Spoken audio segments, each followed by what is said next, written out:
வாழ்க வையகம், வாழ்க வையகம், வாழ்க வளமுடன். ஸோ ஸ்கூல் ஆஃப் யோகா அப்படின்னா நிறைய டைப்ஸ் ஆஃப் ஸ்கூல்ஸ் இருக்கு யோகாக்கு. அதை நம்ம இப்போ சிம்பிளாக நம்ம யோகான்னு அப்படின்னு படிக்கிறோம். அந்த யோகாவில் எத்தனை வகையான யோகா இருக்கு, எதா இருந்தாலும் அதில் வெரைட்டி இருக்கும். அப்படிதான், அவ்வளோதான், வேற ஒன்றும் இல்லை. ஸ்கூல் ஆஃப் யோகான்னா வேற ஒன்றும் இல்லை. எத்தனை வெரைட்டி ஆஃப் யோகா இருக்கு அப்படின்னு நம்ம பார்க்குறோம். அப்படி பார்க்கும்போது உங்களுக்கு ஞான யோகா, பக்தி யோகா, கர்ம யோகா, தியான யோகா, இந்த மாதிரி நிறைய டைப்ஸ் இருக்கு. இதுல பதஞ்சலி யோகா, ஹட யோகா, ஸ்வர யோகா, மந்திர யோகா, தந்திர யோகா, இப்படிலாம் நிறைய யோகா நீங்க கேள்விப்பட்டிருப்பீங்க. இப்ப என்னென்ன யோகாலாம் உங்களுக்கு தெரியும் பாருங்க. அக்வா யோகா, அஹ், இந்த மாதிரி நிறைய பேர்லாம் நீங்க கேள்விப்பட்டிருப்பீங்க. இப்ப ட்ரெடிஷ்னலா நிறைய இப்போ டைம்ல இப்போ பீரியட்ல பார்த்தீங்கன்னா நிறைய பேர் கேள்விப்படுவீங்க. பட் ஆனால் நமக்கு ஆன்சியன்ட் பீரியட்ல இருந்தக்கூடிய யோகா நமக்கு ஞான யோகம், பக்தி யோகம், கர்ம யோகம். அதுல தான் தியான யோகம்லாம் உள்ளார் இருக்கு. பதஞ்சலி யோகாங்கிறதுல அதனுடைய சூத்திரம்லாம் உள்ளார் போய் பார்க்குறோம். இதுல ஹட யோகா, ஸ்வர யோகம், மந்திர யோகா, இந்த மாதிரி டைப் இருக்கு. இதுல ஒவ்வொன்றா நம்ம பார்க்கலாம். ஞான யோகம் அப்படிங்கிறது தான் அல்டிமேட்டா யோகாவோட சொல்ல போனா அது த கிங் ஆஃப் யோகா, ராஜயோகம் அப்படின்னு சொல்லுவோம். ராஜயோகம் அப்படிங்கிறது அதனுடைய உச்சநிலையை அடைகிறது. இந்த ஞான யோகத்தை பத்தி நீங்க ரொம்ப சிம்பிளா ஒண்ணே ஒண்ணு தெரிஞ்சு வச்சுக்கணும். இதுல சாதன சதுஷ்டயம் அப்படிங்கிற ஒரு பகுதி இதுல முக்கியமானது. இப்ப ஞான யோகம் அப்படின்னா ஞானத்தை பெறணும். யோகா அப்படிங்கிறது இப்ப இதுக்கு முன்னாடி நம்ம யோகான்னு என்னன்னு பேர் வச்சிருக்கோம், இணையதள்னு பேர் வச்சிருக்கோம். To union, to join. எது எது ஜாயிண்ட் ஆகும்? பரமாத்மாவும் ஜீவாத்மாவும் ஜாயிண்ட் ஆகும். இப்படிதானே படிச்சிருக்கோம்? அப்படிதானே? ஓகே. இங்க ஞானம் அப்படிங்கிறது ஏதோ ஒண்ணு பத்தி தெரிஞ்சுக்கிறதுக்கு பேரு ஞானம்.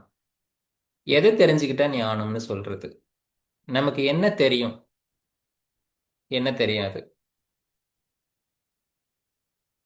இது பதஞ்சலி யோக சூத்திரால கிளியராக நம்ம படிப்போம். திருஷ்டா திருஷ்ய சம்யோகம். இப்ப நமக்கெல்லாம் உணர்ச்சி இருக்கா? உணர்வு இருக்கா? இந்த உணர்வை அனுபவிக்கிறது யாரு? நான் பேசுறதுல உங்களுக்கு காதுல கேக்குதா? கேட்கறது யாரு? ஆன்சர் தெரியுமா? கேட்கறது யாருன்னு? கேட்டுட்டு இருக்கிறது யாருன்னு தெரியுமா? கேட்டு ரியலைஸ் பண்றது யாருன்னு தெரியுமா? ஆத்மா. ஆத்மா. உங்களுக்கு தெரியுமா ஆத்மா எங்க இருக்குன்னு? இப்போ நம்ம உடம்புக்குள்ளதான் இருக்குது. உடம்புக்குள்ளதான் இருக்கு. ஓகே. ஆத்மா நம்ம உடம்புக்குள்ளார தான் இருக்கு அப்படிங்கிறதும், ஆத்மா தான் அனுபவிச்சிட்டு இருக்குது அப்படிங்கிறதும் நம்மளுடைய அறியாமை, நம்மளுடைய அவித்யா. இதுதான் பிரச்சனை. இதுதான் அஞ்ஞானம்னு சொல்லக்கூடியது. இந்த அஞ்ஞானத்துல இருந்து நீங்க ஞானத்துக்கு போகணும். இந்த ஆத்மா தான் என்னுடைய ஸ்வரூபமே, ஆத்மா தான் அப்படின்னு நீங்க தெரிஞ்சுக்கிறீங்க பாருங்க. ஒரு ஒரு அதாவது புரிதல் அப்படின்னு ஒண்ணு இருக்கு, உணர்தல்னு ஒண்ணு இருக்கு. உணர்றது அப்படின்னா ரியலைஸ் பண்றது. அந்த ரியலைசேஷன் செல்ஃபை பத்தி, நம்மளுடைய செல்ஃப் எது, நம்மளுடைய செல்ஃப் எது, ஆத்மாவோ எது நம்மளுடைய ஸ்வரூபமோ அதை நீங்க ரியலைஸ் பண்ணிக்கிறது பேர் தான் ஞானம். அது உங்களுக்கு வராத வரைக்கும் இந்த உலகத்தில் இருக்கக்கூடிய இந்த உடம்பு, இந்த மனம், இது எல்லாமே, அதாவது அந்த ஆத்மாவை தவிர மீதி இருக்கிறது எல்லாம் ஒர்க் ஆயிட்டு இருக்கு. இப்ப இது எல்லாமே நீங்க கடந்து போனீங்கன்னா, நீங்க ஸ்டெப் பை ஸ்டெப்பா எல்லாமே ரிமூவ் பண்ணிட்டே போனீங்கன்னா, இந்த உடல் நான் அல்ல, மனம் நான் அல்ல. எப்படி நீங்க ஒவ்வொரு லேயர் லேயர், அந்த ஷர்ட் என்னோடது இல்லை, என்னோடது நான் அல்ல, அதுக்குள்ள இருக்கக்கூடிய பாடி நான் அல்ல, மைண்ட் நான் அல்ல, இப்படி ஒவ்வொன்றா நீங்க கடந்துகிட்டே போனீங்கன்னா உங்களுடைய ஒரிஜினல் ஸ்வரூபத்தில் போய் நிற்பீங்க. அதுதான் செல்ஃப் ரியலைசேஷன் பேர். அந்த செல்ஃப் ரியலைசேஷனுக்கு பேர் தான் ஞானம்னு பேர். So it shows the path of self realization through the discerning the real from the unreal or illusory. So அஞ்ஞானத்திலிருந்து ஞானத்துக்கு நீங்க வரணும். இந்த அஞ்ஞானத்துல ஞானத்துக்கு வரணும்னா இப்ப நமக்கெல்லாம் என்ன தெரியும்னா, நம்மளை பத்தி நமக்கு தெரியாது. இந்த உலகத்தில் இருக்கக்கூடிய எந்த மனிதனுக்கும் தன்னை பத்தி தெரியாது. நிறைய விஷயங்களை தெரிஞ்சு வச்சிருக்கலாம், ஆனா அதெல்லாம் செல்ஃப் கிடையாது. அதெல்லாம் வெளியில இருக்கக்கூடிய விஷயங்கள். இந்த வெளியில இருக்கக்கூடிய ஒவ்வொரு விஷயங்களும் கழட்டிட்டே போனீங்கன்னா மீதி இருக்கிறது என்னவோ அதான் நீங்க. அந்த செல்ஃப் ரியலைசேஷன் தான் அடையிறதுக்கு பேர் தான் ஞானம்னு பேரு. இப்போ உங்களுக்கெல்லாம் யார் யாருக்கெல்லாம் ஞானம் வேணும்? ஜஸ்ட் ஹேண்ட் ரைஸ் பண்ணுங்க. யார் யாருக்கெல்லாம் ஞானம் வேணும்னு நினைக்கிறீங்க?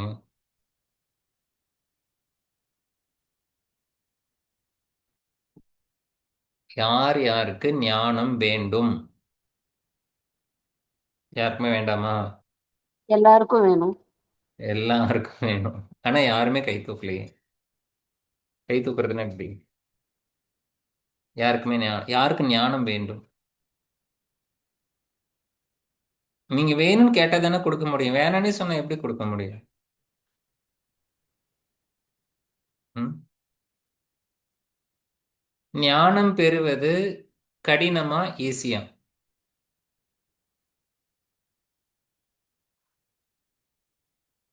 ஞானம் பெறுவது கடினமா ஈஸியா? ரொம்ப கஷ்டம். ரொம்ப கஷ்டம். புத்தர்கிட்ட போய் ஒரு தடவை புத்தர் உபதேசம் பண்ணிட்டு இருக்காரு. அப்போ ஒருத்தர் போய் கேட்குறாரு. ஒரு நல்ல பௌர்ணமி நிலவில் உட்காந்து தெருவில் ஸ்ட்ரீட் பக்கத்தில் ஒரு இடத்துல உட்காந்து ஒரு உபதேசம் கொடுத்துட்டு இருக்காரு. அப்போ ஒரு ஒரு டிசேபிள் போய் கேட்குறாரு, ஞானம் பெறுவது எவ்வளவு ஈஸி ஆர் டிஃபிகல்ட்டுன்ட்டு. புத்தர் சொல்றாரு, you just look at the மூணு. அந்த மூணை பார்க்க சொல்றாரு. பார்த்துட்டு இந்த மூணை பார்த்த உடனே பார்த்துட்டேன் குருஜி சொல்றாரு. சுவாமிஜி பார்த்துட்டேன்ட்டு. ஓகே அப்பனே, எவ்வளோ கடினமா இருந்தது நிலவை பார்க்கறதுக்கு? இந்த மூணை பார்க்கறது உங்களுக்கு எவ்வளோ கஷ்டமா இருந்தது? ஒரு கஷ்டமும் இல்லை, வெரி ஈஸி. ரொம்ப எளிமையா பார்த்துட்டேன். ஸோ ஞானம் பெறுவது அவ்வளவு எளிதானது. அப்போ அவர் கேட்கிறாரு, அப்ப ஏன் இவ்வளோ பீப்புள்ஸ் வந்து ஏன் ஞானம் அடையல அப்படின்னு கேட்டபோது புத்தர் சொன்னது, எத்தனை பேருக்கு ஞானம் பெறுவோம் என்ற நம்பிக்கை இருக்குன்னு போய் கேளுங்க அப்படின்னாரு. ஞானம் கிடைக்கும் அப்படிங்கிற பெலிஃப் யாருக்குமே இல்லை. ஏன்னா ஞானம் என்பது வேறுன்னு நினைச்சிட்டு இருக்கோம். ஞானம் என்பது நம்மளுடைய ஸ்வரூபம், நம்மளுடைய ஒரிஜினாலிட்டியே ஞானம் தான். நம்ம ஞான ஸ்வரூபம் தான். ஆத்மாவுக்கு பேரே ஞானம் தான். அறிவு தான் அதுக்கு பேரே ஞானம். அதுக்கு பேர் தான் பிரக்ஞான பிரம்மம், அறிவே தெய்வம். அப்ப பிரஜானம் எங்க இருக்கு? நமக்குள்ள இருக்கு. அதுல தான் நம்ம கான்சியஸ்லாம் நம்ம ஒர்க் ஆகுது. அப்போ நம்மளுடைய ஸ்வரூபமே ஞானம் தான். அந்த ஞானம் அறியாமையால் மறைக்கப்பட்டிருக்கு. இப்ப நீங்க ஞானம் பெற வேண்டுமா, அறியாமை நீக்க வேணுமா? நீங்க ஞானம் என்பது நீங்க வேணும்னு நினைச்சீங்கன்னா நீங்க ஞானத்தை பெறணுமா, இல்ல அறியாமையை நீக்கணுமா? ஞானம்ங்கிறது ஒரு லைட் போல நினைச்சுக்கோங்க, ஒரு ஃப்ளேம்.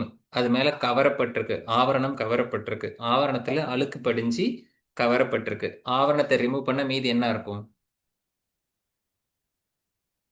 பிரகாசம் இருக்கும். அந்த பிரகாசம் தான் ஞானம்ங்கிறது, வேற ஒன்றும் இல்லை. நம்மளுடைய ஒரிஜினல் ஸ்வரூபம் ஞானம் தான். அது புரியுதா உங்களுக்கு?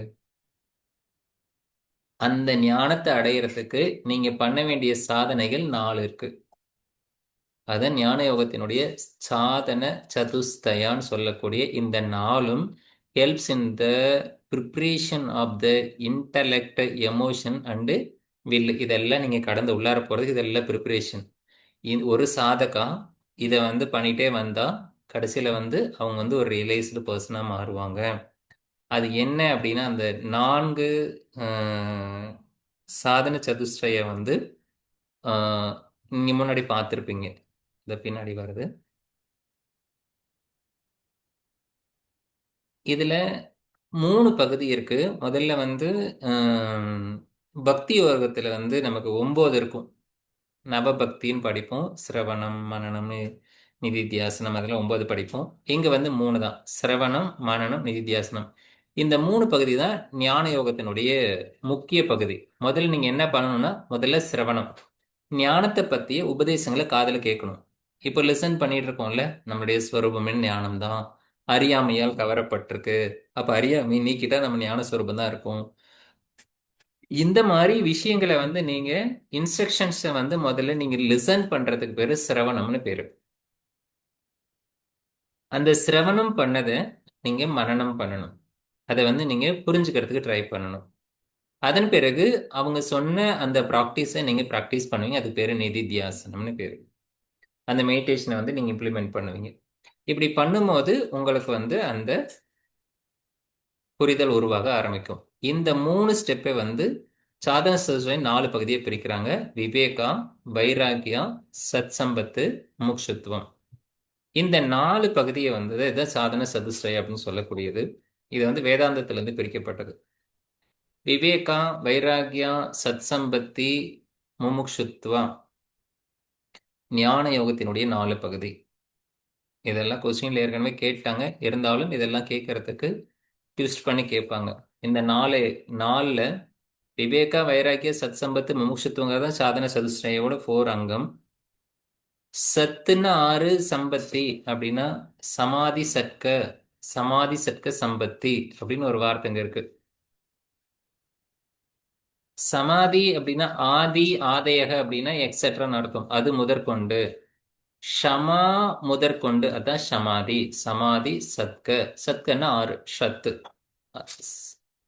இந்த 4ல இந்த 6 பிரிவு இருக்கு பாருங்க, இது அதனுடைய உட்பிரிவுன்னு வச்சுக்கோங்க.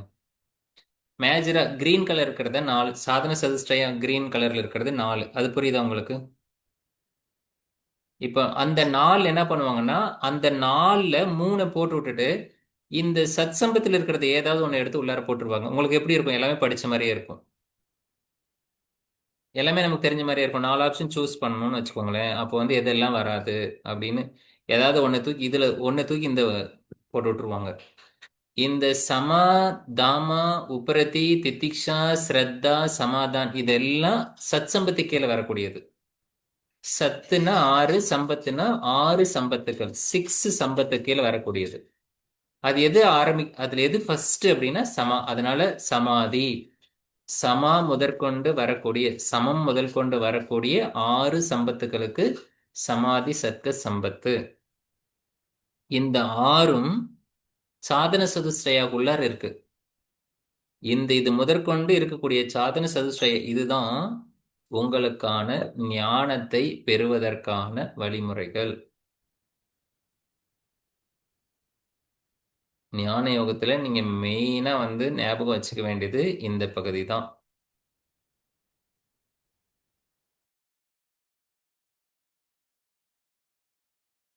ஸோ சாதன சதுஷ்டயங்கிறத 4, சத் சம்பத்து 6. இந்த சத் சம்பத்துல க்ஷமா காம்னஸ், தமா செல்ஃப் கண்ட்ரோலு, இதெல்லாம் நம்ம வந்து ஹடயோகாவில் போயிட்டு இயமா நியம படிக்கும்போது அங்கே படிப்போம்.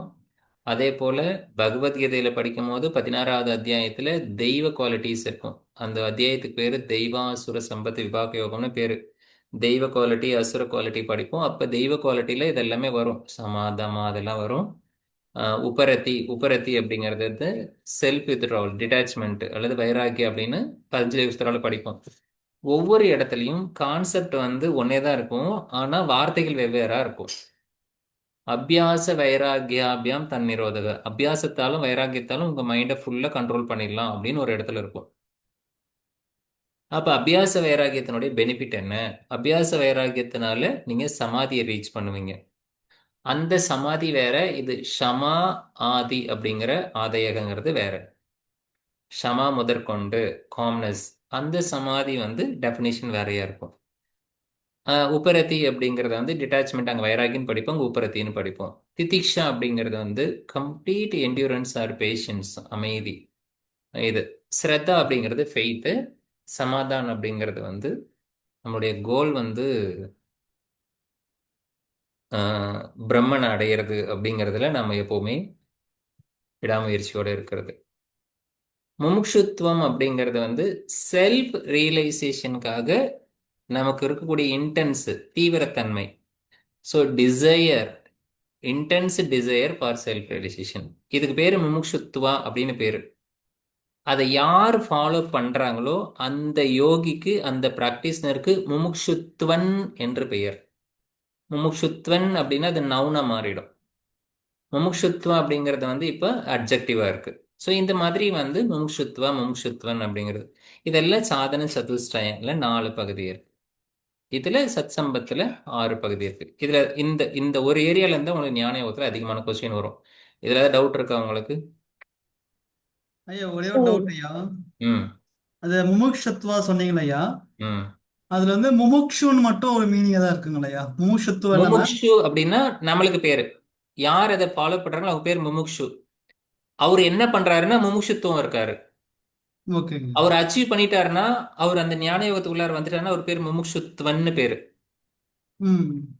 முமுட்சுன்னா நம்மளே தான் முமுட்சு. யாரு முமுட்சுன்னா யாரு கைவல்யம் அல்லது செல்ஃப் ரியலைசேஷன் நோக்கி யாரு தன்னை வந்து ஈடுபடுத்திக்கிறாங்களோ, ஒருத்தன் தன்னை தீவிரமா வந்து நான் யாருன்னு என்ன தெரிஞ்சுக்கணும் அப்படின்னு நினைச்சுக்கிறவனுக்கு பேர் என்ன, என் தன்னை தேடுறவனுக்கு பேர் முமுட்சுன்னு பேரு. ம். ஹூ ஐ அம். ம். ஊ ஆமை அப்படிங்கிறத எடுத்துக்கிட்டு யார் வந்து நான் யார் அப்படிங்கிற விசாரணையில யார் உள்ளர பயணிக்கிறாங்களோ அவங்களுக்கு பேர் தான் முமுட்சுன்னு பேரு. முமுக்ஷு. ஆனா அது ஒரு பொருளையோ ஒரு வடிவத்தையோ குறிக்கல, அது ஒரு ஆளை ம். தான் குறிப்பிடுதுங்கய்யா. ஆமா, ஆள் தான் முமுட்சுன்னா ஆளு. ம். அவங்க வந்து அந்த நிலையை அடைஞ்சிட்டாங்கன்னா முமுட்சுத்துவம்னு சொல்லுவோம். ஓகேங்க. ஓகேங்க. Good. சார் அந்த வைராக்கியாவும் உப்பரத்தையும் ஒரே மாதிரி இருக்குதாங்க சார்? ஒரே டிஃபரன்சியேஷன். மாதிரி இல்ல, ஒன்னேதான். Okay sir.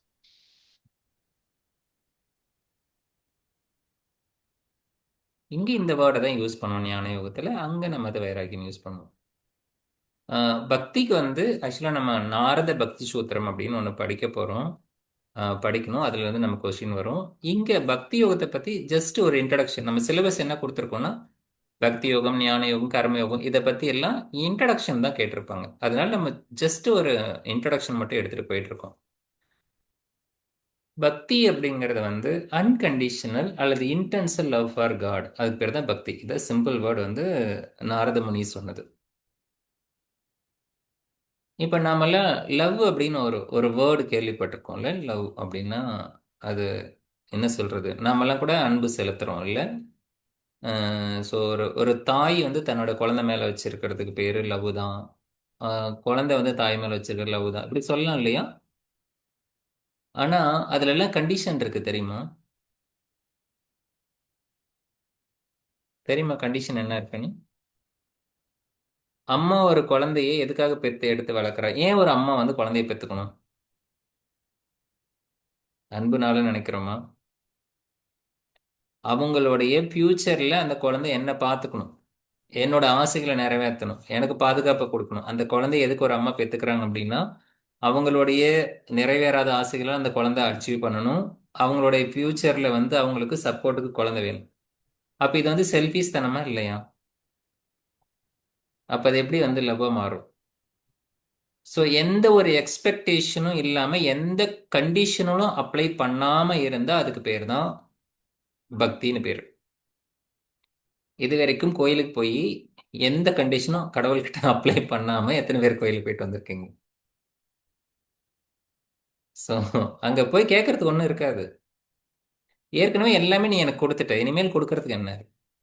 நீ நானும் ஒண்ணுதான் அப்படின்ன போது அங்க வந்து கண்டிஷன், அந்த அந்த பக்தி, அந்த பக்தியை வந்து அவங்க ரியலைஸ் பண்ற அந்த பக்தி வந்து வேற லெவல்ல இருக்கும். அதுதான் அன்கண்டிஷனல் லவ் அப்படிங்கிறது. இதை வந்து பகவத்கீதையில ஒரு இடத்துல பகவான் கிருஷ்ணர் வந்து சொல்றாரு. சதுர்விதோ பஜந்தேமா ஜனாஹா சுக்ரித்தினோ அர்ஜுனா, இதை வந்து கேளு நான் சொல்றேன். ஆர்த்தோ ஜிக்னாசு அர்த்தார்த்தி ஞானி, இந்த மாதிரி 4 பேர் வந்து என்ன நாடி வருவாங்க பக்திங்கிற பேர்ல. ஒன்று வந்து ஆர்த்தா. ஆர்த்தா யாருன்னா ஏதாவது ஒரு வகையில வந்து அவங்க டிஸ்டர்ப் ஆயிருப்பாங்க. மென்டல் டிஸ்டர்பன்ஸோ அல்லது வந்து கவலையில் இருக்கிறவங்க அல்லது வந்து ஏதாவது இல்னஸ்ல இருக்கிறவங்க, something illness or any physical R mental disturb ஆனவங்க, ப்ராப்ளத்தில் இருக்கிறவங்க, துக்கத்தில் இருக்கிறவங்க, துயரத்தில் இருக்கிறவங்க, அந்த மாதிரி டிஸ்டர்ப் ஆனது நம்ம ஆர்த்தா அப்படின்னு சொல்லுவாங்க. இந்த மாதிரி யாருக்காவது துன்பம் வந்துச்சுன்னா, கஷ்டம் வந்ததுன்னா கடவுளை போய் வேண்டுறது, அவங்க பக்திக்காக கடவுள்கிட்ட போவாங்க. இன்னொன்று வந்து ஜிக்னாசு, கடவுளை பத்தி தெரிஞ்சுக்கிறதுக்காக முயற்சி பண்றவங்க கடவுள்கிட்ட போவோம். அடுத்து வந்து அர்த்தார்த்தி. அர்த்தார்த்தின்னா அர்த்தான தெரியும் தானே, தர்ம அர்த்த காம மோட்சம் படிச்சிருக்கோம்ல. அர்த்தான்னா பொருள், திங்ஸ் வேணும், எனக்கு அந்த வேணும் இது வேணும் அப்படின்னு தன்னோட வெல்த்துக்காக. சில பேர் வந்து பிஸ்னஸ் பேச போவாங்க இல்லையா. I am going to start my business, new business, it will come any profit or benefit, I will come some amount of share. Deal பேசிட்டு வருவாங்கல்ல, நான் ஆரம்பிக்க போகிற இந்த தொழிலில் எனக்கு வரக்கூடிய லாபத்தில் உனக்கு இவ்வளோ பெர்சன்டேஜ் வந்து நான் உண்டியலில் போடுறேன்ட்டு. பெர்சன்டேஜ் வந்த உடனே அவர் என்ன பண்ணுவார், இன்கம் வந்த உடனே இதை கடவுளை மறந்துடுவார். சில பேர் மறக்காமல் அதை பிரித்து கொண்டு போய் உண்டியலில் போட்டு வருவாங்க. இந்த மாதிரி எல்லாம் டிசைர் ஆஃப் வெல்த்தில் வரக்கூடிய அர்த்தார்த்தி இவங்கெல்லாம் பக்திங்கிற பேரில் வந்துட்டு இருக்காங்க. ஸோ இன்னைக்கும் வந்து நீங்கள் இதெல்லாம் பார்க்கலாம். இதெல்லாம் பகவான் கிருஷ்ணர் சொன்னதில் எதுவும் பொய்யெல்லாம் கிடையாது, உண்மை. அடுத்து ஞானி. ஞானம் அடைச்சவனுக்கு கடவுள் எதுன்னு தெரியும். அவன் இந்த மாதிரி 4 வகையான பீப்புள்ஸ் தான் வந்து என்ன நாடி வராங்க அப்படிங்கிறது 7th சாப்டர்ல 16வது சூத்திரம் வந்து இதை வந்து பக்தியை பத்தி சொல்லியிருக்காரு. பக்தர்களை பத்தி 4 விதமான பக்தர்களை பத்தி சொல்லியிருக்காரு. Not for bhakti, this sutra four types of bhakta, right? இந்த நாள்ல இந்த ஆர்த்தாவும் அர்த்தார்த்தியும் கன்ஃபியூஸ் பண்ணி உங்களை கண்டிப்பா ஆன்சர் கீழே ஆப்பு வச்சிருவாங்க. 2A போட்டிருப்பாங்க, கேர்ஃபுல்லா பாருங்க. அர்த்தார்த்திக்கு அர்த்தா ஆர்த்திங்கிற இடத்துல இந்த இடத்துல WA போட்டிருப்பாங்க. அங்க டிரான்ஸ்லேட் பண்ணும்போது இங்கிலீஷ்ல கொஷின் கேட்கும் போது ஆன்சர் கீழே இருக்கும் போதும் அர்த்தா இல்லைன்னா இந்த டிஸ்ட்ரக்ட் இந்த இங்கிலீஷ் வேர்டில் சான்ஸ்கிரிட்ல கொடுக்காம இங்கிலீஷ் வேர்டில் நிறைய வார்த்தைகள் இருக்கும். எப்படி நம்ம இப்போ ஆர்த்தா அப்படிங்கிற ஒரு வேர்டை வச்சுட்டு டிஸ்ட்ரெஸ்ன்னு சொன்னோம், துக்கமா இருக்கிறது சொன்னோம், துயரமா இருக்கிறது சொன்னோம், கஷ்டமா இருக்கிறது சொல்றோம். இந்த மாதிரி பல வேர்ட்ஸ் யூஸ் பண்றோம். அங்கே ஆங்கிலத்தில் இங்கிலீஷில் என்ன வேர்ட்ஸ் யூஸ் பண்ணுறாங்க அப்படிங்கிறத நம்மளால கெஸ் பண்ண முடியாது. ஆனால் அந்த வேர்டை நீங்கள் எடுத்தீங்கன்னா கண்டிப்பாக அந்த இடத்துல மற்ற வேர்டை கம்பேர் பண்ணீங்கன்னா எக்ஸாக்ட் அந்த வேர்டு தான் மீனிங் தெரியணும்னு கிடையாது. நீங்கள் இன்னொன்று வந்து ஒரு சின்ன டிப்ஸ் இங்கே ஞாபகம் வருது சொல்லிடுறேன். ஒரு கொஸ்டினுக்கு ரைட் ஆன்சர் தெரிஞ்சு தான் ஆன்சர் பண்ணணும்னு அவசியம் கிடையாது. ஒரு கொஸ்டினுக்கு ராங் ஆன்சர் இது வராது அப்படிங்கிறத ஒமிட் பண்ணாலே மீதி இருக்கக்கூடியது ரைட் ஆன்சர் தான். ஸோ மோஸ்ட்லி அங்கே இருக்கிறது 4 ஆப்ஷன் தான். டெஃபினட்டாக 100% வந்து 2 ஆப்ஷன் இந்த கொஸ்டினுக்கு பொருந்தவே பொருந்தாதுன்னு உங்களுக்கு ஷுவராக தெரியும். அதை நீங்கள் ஒமிட் பண்ணலாம். ஸோ மீதி இருக்கக்கூடியதில் தான் நீங்கள் கொஞ்சம் கேர்ஃபுல்லாக எடுத்து 2 ஆப்ஷன் தான் 50% தான் உங்களுக்கு வந்து டிஃபிகல்ட் இருக்கும். அதனால் வந்து அந்த அர்த்தார்த்திக்கு போடக்கூடிய ஆங்கிலத்தில் டிரான்ஸ்லேட் பண்ண வார்த்தை உங்களுக்கு தெரியலன்னா கூட மற்ற ஆப்ஷனில் இருக்கக்கூடிய வேர்டெல்லாம் படிச்சிங்கன்னா அது கண்டிப்பாக அது ஆன்சரில் வராதுன்னு உங்களுக்கு தெரிஞ்சிடும். அந்த மாதிரி நீங்கள் வார்த்தையை ஒமிட் பண்ணிட்டு வந்தாலே நீங்கள் ஆன்சர் எடுத்துடலாம். இந்த மாதிரி இன்னும் நம்ம நிறைய ஸ்லோகங்கள் படிக்க வேண்டியதாக இருக்கு. இங்கே ஜஸ்ட் ஒன்று ஒரு இன்ட்ரடக்ஷன் மட்டும் கொடுத்துருப்போம் ஃபர்ஸ்ட் யூனிட்ல. கர்மயோகா அப்படிங்கிறது வந்து இந்த கர்மயோகத்துக்கு வந்து ஸோ கர்மயோகா எல்லாருக்குமே கொஞ்சம் ரியலைசேஷன் ஈஸியாக கொடுக்கும், ஒரு பக்குவத்தை கொடுக்கும். கர்மயோகம் வந்து ஞான யோகம் புரியல, பக்தி வரல அப்படின்னும் முதல்ல கர்மயோகம் ரொம்ப சப்போர்ட் பண்ணும். தமிழில் ஒரு சித்தர், தமிழ் சித்தர் கொங்கணவா அப்படின்னு சொல்லிட்டு ஒரு சித்தர் இருக்கார், தெரியுமா? கொங்கணவர், கொங்கணவர்னு சொல்லுவாங்க. யாருக்கெல்லாம் தெரியும் கொங்கணவர் சித்தர்? கேள்விப்பட்டிருக்கீங்க? கேள்விப்பட்டது. ஒரு 12 இயர்ஸ் அவர் வந்து மெடிடேஷன் பண்ணிட்டு இருக்காரு. 12 இயர்ஸ் வந்து அவர் வந்து ஃபுட்டு சாப்பிடல, பசி தாகம் எதுவுமே அவருக்கு பாதிப்பு இல்லை. கம்ப்ளீட்டாக மெடிடேஷன் பண்ணிட்டு இருக்காரு. மெடிடேஷனுக்கு அப்புறம் முடிச்சு பார்க்குறாரு, இந்த உடம்புக்காக நம்ம சாப்பிடணுமே அப்படின்னு தோணுது. அப்படி கண் முழிச்சு பார்க்கும்போது ஒரு மேலே மேலே ஒரு மரத்துல இருந்து, ஒரு மரத்தடியில் உட்காந்துருக்க, மரத்து மேல இருந்து ஒரு கொக்கு, கொக்குன்னா தெரியும் தானே? அந்த கொக்கு வந்து அவர் மேல இருந்து மோஷன் போயிடும், இவர் மேல விழுந்துரும். இவருக்கு வந்து பயங்கரமா கோவம் வந்துடும். அப்படி முறைச்சி அதை பார்ப்பாரு. பார்த்த உடனே என்ன ஆகும்? பார்த்த உடனே அந்த கொக்கு எரிஞ்சு அப்படியே டிஸப்பியர் ஆயிடும், எரிஞ்சு போயிடும். உடனே கொங்கணவருக்கு வந்து வாவ், பண்ண மெடிடேஷன் நமக்கு சித்தி ஆயிடுச்சு, சித்தி வந்துடுச்சு, பவர் வந்துடுச்சு. ஸோ இதே வேகத்துல எந்திரிச்சு கிராமத்துக்குள்ளார போறாரு, வில்லேஜுக்குள்ளார போறாரு. அங்க போயிட்டு ஒரு அம்மா கிட்ட போய் சொல்றாரு, எனக்கு பசிக்குது, சாப்பாடு கொண்டு அப்படின்னு சொல்றாரு. ஓகே ஓகே வெயிட் அப்படின்னு சொல்லிட்டு வெளியே உட்கார வச்சுட்டு அந்த அம்மா உள்ளார, நான் யாருக்குன்னு கொஞ்சம் ஒர்க்கில் இருக்கேன் அப்படின்னு சொல்லிட்டு போய் ஒர்க் பண்ணிட்டு இருக்காங்க. சாப்பாடு ரெடி பண்ணி எடுத்துட்டு வரேன்ட்டு பண்ணுறது போது அது பண்ணுறதுக்குள்ளார அந்த லேடியோட ஹஸ்பண்ட் வந்துடுறாங்க. ஹஸ்பண்ட் வந்தோடனே ஹஸ்பண்டுக்கான தேவையான ஃபுட்டு அதெல்லாம் கொடுத்துட்டு அதுக்கப்புறம் வெளியே யாரோ ஒருத்தர் உட்காந்துருக்காரு அப்படின்னு ஹஸ்பண்ட் சொல்றாரு. அப்போ வந்து பார்க்கும்போது ஐயோ சாரி மறந்துட்டேன், கொஞ்சம் ஒர்க்காக இருந்தேன் அதனால மறந்துட்டேன் அப்படின்னு சொல்லும்போது இந்த கொங்கானவர் வந்து நான் கொக்கையை எரிச்சுவேன் இல்லையா, அவர் கொக்கை எரிச்சார். அவர் என்ன வெயிட் பண்ண வச்சிட்டியா அப்படின்னு சொல்லிட்டு அந்த அம்மா அப்படி லுக் விடுவார், இன்னும் முறைச்சு பார்ப்பாரு, அப்படி கோவமா பார்ப்பாரு. பார்க்கும்போது அந்த லேடி சொல்லுவாங்க, என்ன முறைக்கிற, என்னன்னா கொக்குன்னு நினைச்சிட்டியா அப்படின்ட்டு. அப்படின்னு என்ன அர்த்தம், என்னை எரிக்கிறதுக்காக நீ வந்து கோவமா பார்க்குற அப்படின்னு சொல்லிட்டு பார்க்குற அந்த நம்ம கேட்குறாங்க, நீ என்ன கொக்குன்னு நினைச்சியா கொங்கணவா, என்ன கொக்கு நினைத்தாயா கொங்கணவா அப்படின்னு அந்த அந்த வரி இருக்கு. அப்போ அவர் வந்து கொங்கணவருக்கு ஆடி போயிடுவாரு. எப்படி வந்து நாம குக்கை எரிச்சது, நாம காட்டுல குக்கை எரிச்சது இந்த அம்மாவுக்கு எப்படிங்க தெரியும் அப்படின்ட்டு. எனக்கு நீ சாப்பாடு போடலனாலும் பரவாயில்ல, நீ எப்படி வந்து நான் குக்கை எரிச்சது வந்து உனக்கு எப்படி உனக்கு தெரிஞ்சது அப்படின்ட்டு. நீ என்ன நினைக்கிறங்கிறது எனக்கு இன்ட்யூஷனலா வந்துச்சு அப்படின்னு இந்த அம்மா சொல்றாங்க. அப்ப நீ எவ்வளவு இயர்ஸ் வந்து நீ வந்து மெடிடேஷன் பண்ண அப்படின்னு கேட்கிறாரு. நான் 12 இயர்ஸ் பண்ணி இந்த சித்தியை அச்சீவ் பண்ணேன். பட் அதை பண்ணதை உனக்கு இன்னும் தெரியுது அப்படின்னா நீ எவ்வளவு இயர்ஸ் மெடிடேஷன் பண்ண. அந்த அம்மா சிம்பிளா சொன்னாங்க, நான் மெடிடேஷன்லாம் பண்ணல, என்னோட டியூட்டியை நான் பர்ஃபெக்டா பண்ணிட்டு இருக்கேன். என்னோட டியூட்டியை நான் பர்ஃபெக்டா பண்ணிட்டு இருக்கிறதுனால எனக்கு எல்லாமே தெரியுது. ஸோ கர்மயோகாவும் வந்து ஒன்றும் வந்து சாதாரணமானது கிடையாது, பக்குவத்தை கொடுக்கக்கூடியது, இதுலேயும் சித்தி வரக்கூடியது. பட் கர்மயோகா பண்றதுக்கான ரூல்ஸை நமக்கு தெரிஞ்சிருக்கணும், அவ்வளவுதான். கர்மத்தை வந்து கர்மாவா பண்ணிட்டு இருக்கறதுனால கர்மா சேர்ந்துக்குது, கர்மாசயம் உருவாகுது. வினை வந்து பண்றதுனால வினைப்பதிவு உருவாகுது. ஆனா கர்மா வந்து கரெக்டா அண்டர்ஸ்டாண்ட் பண்ணிட்டா அது வந்து யோகிகளுக்கு கர்மா வந்து கழிக்கக்கூடியது. நம்ம பிறவி எடுத்ததே கர்மாவை கழிக்கிறதுக்காக தான் கர்மா செய்யறோம். பிராரப்த கர்மத்தின் அடிப்படையில நம்ம வந்து ஒர்க் பண்ணிட்டு இருக்கோம். கர்மாவோட டைப் தெரியும் தானே, 3 கர்மா: பிராரப்த கர்மா, ஆகாமிய கர்மா, சஞ்சீத கர்மா. 3 kind of karma. Anyone can explain about 3 karma? What are the 3 karmas?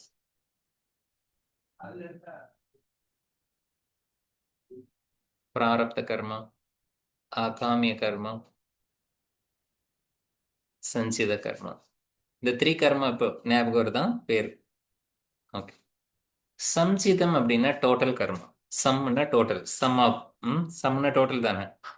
சம்ஜிதம், so இது வரைக்கும் இருக்கக்கூடிய கலெக்ஷன் ஆஃப் கர்மா.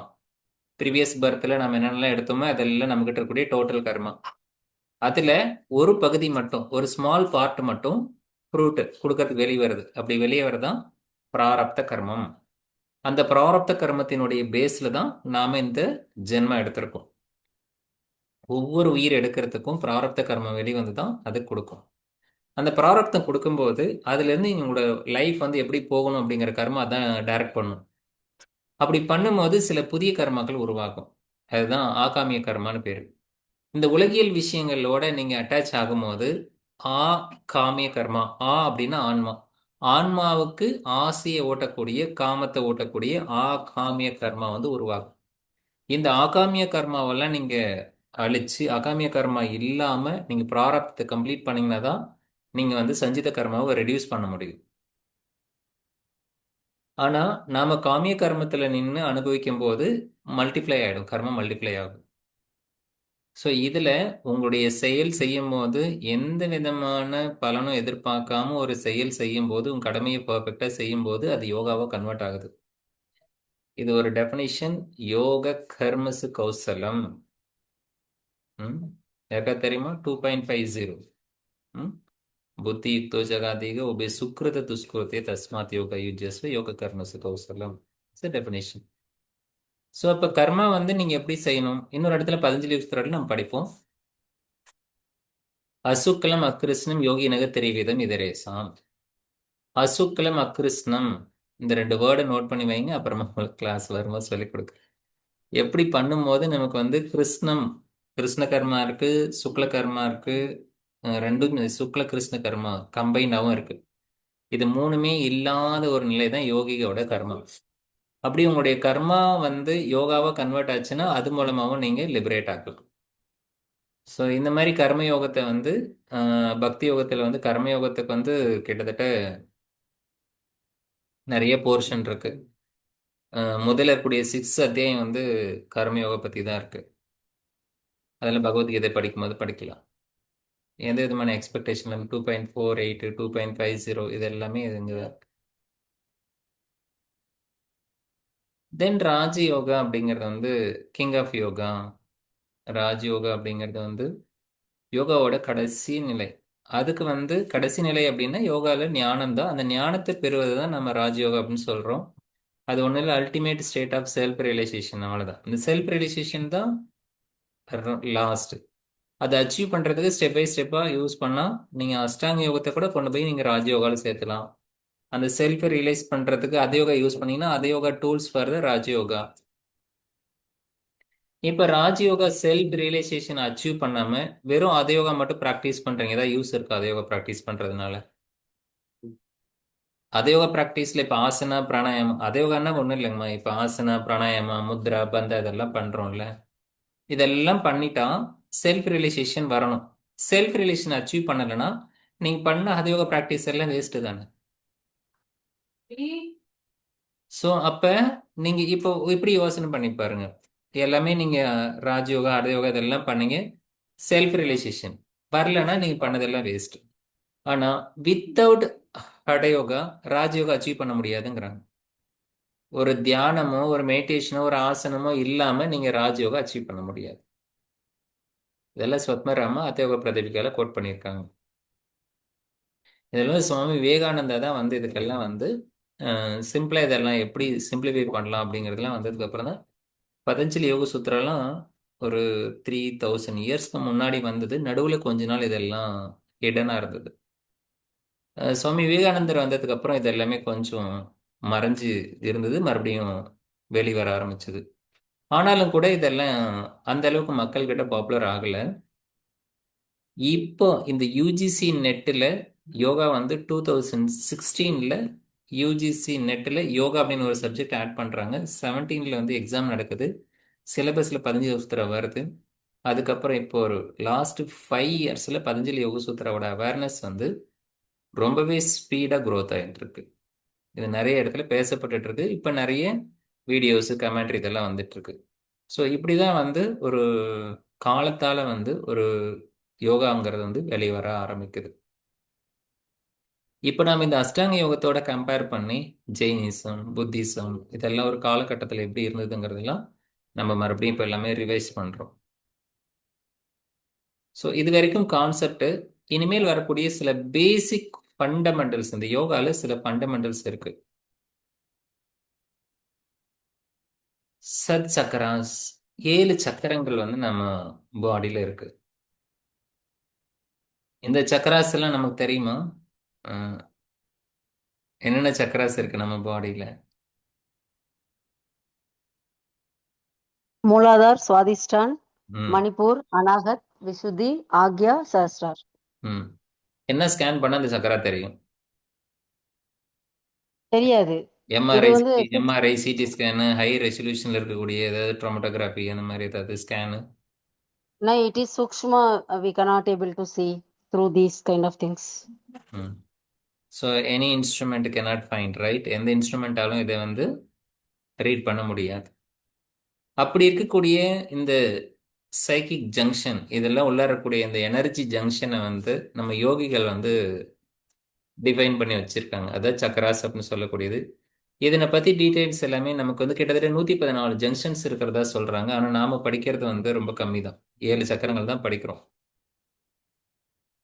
இதை பற்றின டீட்டெயிலாம் இங்கே கொஞ்சம் கிளியராக இருக்குது. இதெல்லாம் நம்ம அடுத்த கிளாஸில் கொஞ்சம் படிச்சுட்டு வந்து இந்த 7 சக்கரங்கள் எப்படி இந்த பாடியோட எப்படி ரிலேட் ஆயிருக்கு, அதெல்லாம் என்னென்ன வண்ணங்கள் வச்சுருக்காங்க, என்ன ஷேப்பு, என்ன சைஸு, என்ன கலரு, இந்த மாதிரி ஒவ்வொரு சக்கரத்துக்கும் சில வார்த்தைகளை வந்து கொடுத்துருக்காங்க. இதுலலாம் எந்த வார்த்தைகள் வேணால் நம்ம கொஸ்டினாக வரலாம்.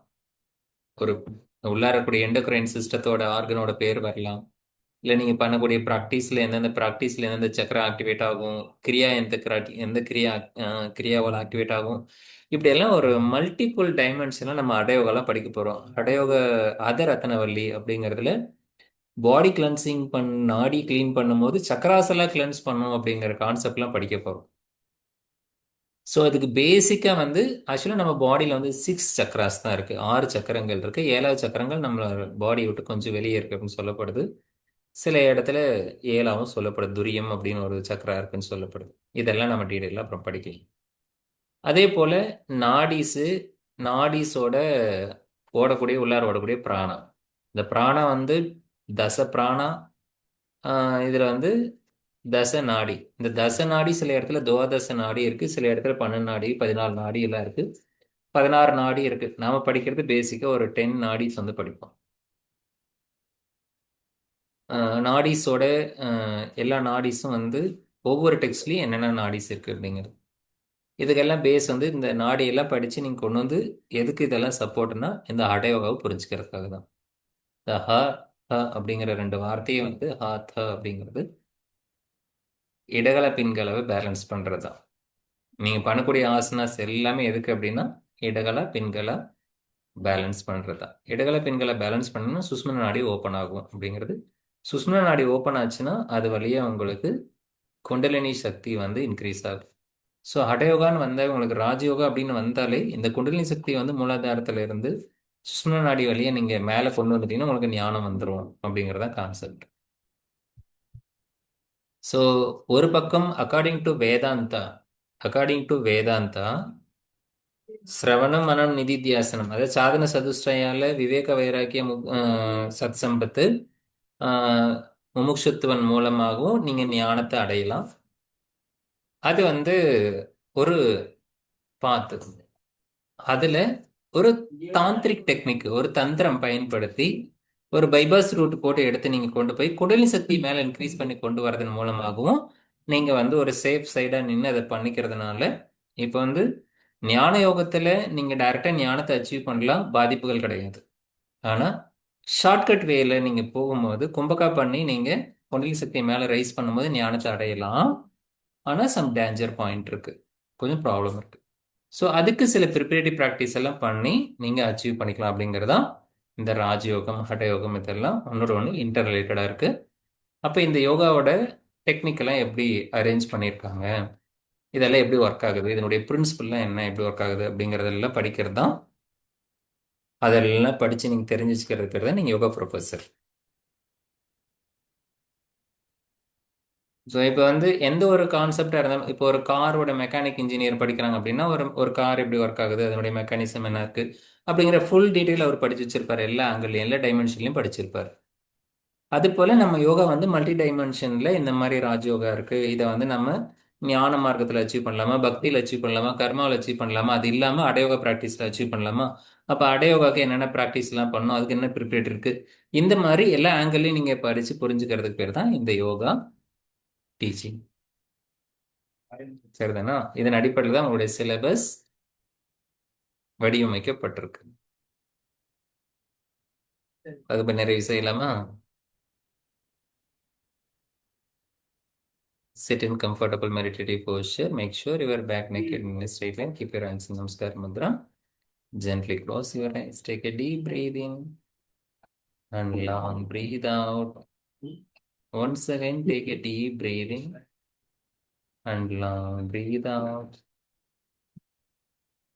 कायेन वाचा मनसेन्द्रियैर्वा बुद्ध्यात्मना वा प्रकृतित् स्वभावात् करोमि यत् सकलं परस्मै श्रीमन्नारायणायेति समर्पयामि. हरि ओम श्री गुरुभ्यो नमः. हरि ओम. Feel the nice vibration, feel the calmness of your mind. Gently rub your palms, keep on your eyes, bring awareness on your eyes. Gently open your eyes, see the palm with a smile, feel happy, be happy.